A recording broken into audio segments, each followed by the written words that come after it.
আমাদের ছেড়ে এই সবুজ শ্যামল বাংলাদেশে এসে বসবাস শুরু করছি। আহ কি শান্তি।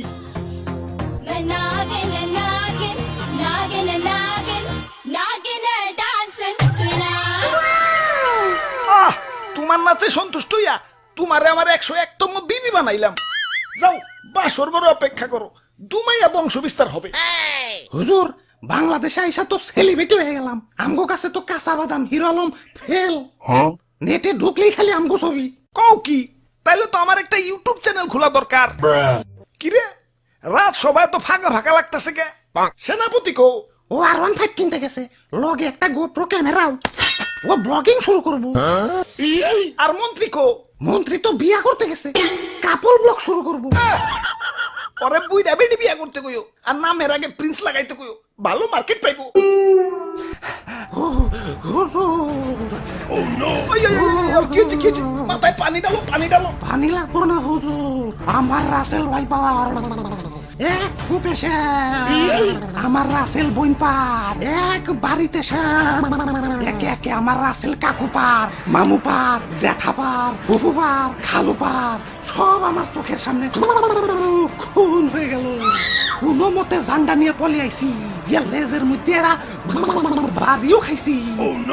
দেখেন না লেজটা হুইল্লা গেছে। এত বড় স্পর্ধা আমার রাসেল ভাইপারদের হত্যা করে, ওরে আমি শুলে চড়াবো। এটা তো শুলে আটবো না, এটা তো ছোটখাটো জীব জন্তু না, আস্তা মানুষ। সামান্য মানুষ দেয়া ভয় পাইলি? ওই যা ওরে কামড় দিয়ে 150 গ্রাম বিষ ডাইলা দিয়ে আয়, বাপের জন্মে যাতে সুজা হয়ে না হারাইতে পারে। ওরা তো একজন না, পুরা বাংলাদেশের মানুষ হেইপা গেছে। আমরা তো মোস্ট ওয়ান্টেড ক্রিমিনাল। গলিতে গলিতে আমাকে পোস্টার লাগানো, ধরতে পারলেই 1.5 লাখ টাকা পুরস্কার। হাই হাই, ও কি এতক্ষণ? হুজুর এই মাত্র খবর পাইলাম, মন্ত্রী সাহেব বিয়ার আসরে বউ সুদ্ধা খুন হয়েছে, আর সেনাপতি R15 সহ আটক হয়েছে। তাও রাম গোপুরে তো খেপছে কে? দেশে তো আরো সাপ আছে, অগরতে তো মারে না। সামান্য 150 জনের একটা গ্রুপ নিয়ে বাংলাদেশে আইছি, বংশ বিস্তারই করা পারতাছি না, এর মধ্যে সব শেষ দিয়ে দিতেছে। না এভাবে চলতে থাকলে তো বংশ নির্বংশ হয়ে যাবো। হুজুর ফেসবুকে ভাইরাল হওয়ার পর থেকে আমাকে মৃত্যুর হারারও বাইরে গেছে। বাংলাদেশের 1.5 বছরের বাচ্চাও এখন আমাকে চিনে, মানুষের সামনে পড়লেই খেল খতম। কি এলাকায় নতুন নাকি? আসো পরিচিত হই, আমি ধরা সাপ। মানুষ আমার তেমন কিছু কয় না, খুব নিশ্চিন্তে জীবন কাটাইতাছি। যাই খিদা লাগছে, একটা ব্যাং ধরি গে। কিরে ও কি কয়ে গেল? হুজুর ধরা সাপরে কেউ মারতে চায় না, ও বলা প্রাণী তো মাফ করে দেয়।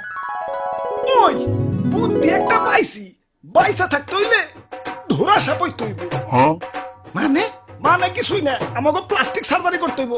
যাও এটা দক্ষ রং মিস্ত্রি ডাইকে নিয়ে হোক।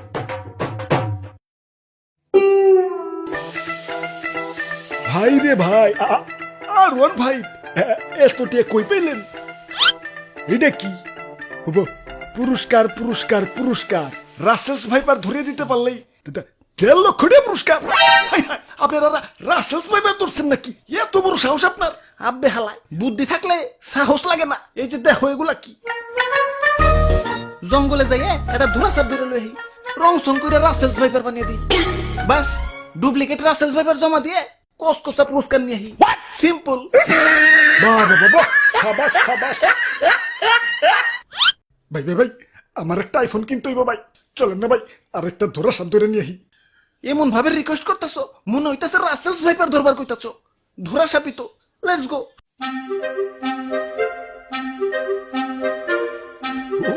ওই যে ভাই, ওই যে এটা ধরা সাপ।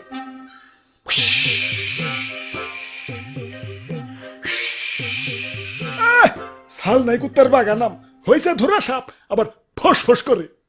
চুপ ভাই, কেমন না দিল আমার বাড়িতে ভাই, ছোট ছোট দুটা বাচ্চা ভাই। আরে ধরা সাপের কামড়ে কিছু হয় না। হাসানি? হ হাসা। তাহলে ভাই আপনি একটা কামড় খান। এই যে নাও, খাইলাম। ঠিক আছে ভাই, এবার রং করেন। হ আগে ভালো করে মুছালো, ময়লা টয়লা থাকতে পারে, ভালো করে ঘষো। বিসমিল্লাহ। আরে ভাই ভিতরে যে অন্য কালার। বাইসা থাকতে হইলে আমাকে প্লাস্টিক সার্জারি করতে হইব। যাও এটা দক্ষ রং মিস্ত্রি ডাইকে নিয়ে হোক। ওরে বাপুরে ইয়া সাইড দেখি দিয়ে খালি রাসেলস ভাইপার। আমি বুইড়া মানুষ, আর বুইড়া মানুষ শিশু সমতুল্য। এই শিশু বয়সে আমি মরতে চাই না, আমারে সাইরা দেও। ওই তোমার ভয় নাই, শুনছি এই বুড়া বয়সও নাকি তুমি ভালো রং তামাশা করতে পারো। এখন আমগো একটু রং করে ধুরা সাপ বানিয়ে দাও।